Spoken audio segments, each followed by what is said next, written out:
How do you condense 9 years of a relationship into a short story? We're gonna find out.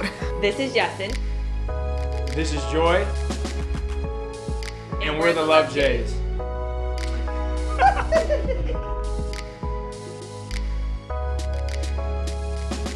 I gotta be honest with you. When we first started dating, we were sexually active for the first 4 years. And then the good Lord spoke to our hearts and said, you guys need to do things a little bit differently.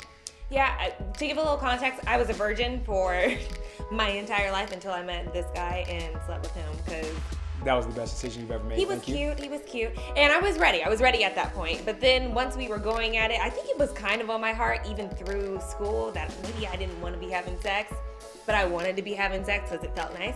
I was like, you were having these thoughts in college?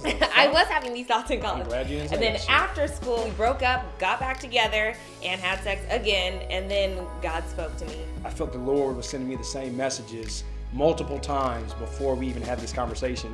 And originally she said 40 days. And I was like, if we're gonna do this, let's do it until we get married. So we ended up waiting 3.5 years until we got married to have sex for the second time. Sex is such a distraction. When you look at relationships, a lot of times people use sex as a filler for how I feel. So I'm upset with you, let's have sex. I don't like the way you look, or you're mad at me, let's have sex. I love you, let's have sex.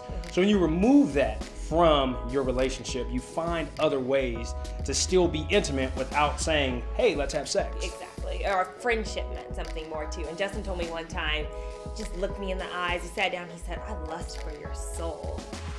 That's, if no one's ever told you that they lust for your soul, then that was probably my best line love. I've ever They're used. not Have love. not used it again. But you meant it. I did mean that's it. Why, yeah. And it was real, but that's what it does to you. And so when people ask, like, so should we do celibacy? Is it the right thing to do? Even if that's not your initial response in the beginning, I would say it's worth it, because for me, it taught me a lot about self-control. So now when I'm married, sexually active again with my wife, when I have these different thoughts or these temptations, it doesn't move me in the same way because I gave power to my own control. If one person is in the relationship and they're like, hey, I don't want to have sex, and the other person's like, yes, I do want to have sex, it's not going to work. No. It worked for the two of us because we were both committed to seeing this thing through.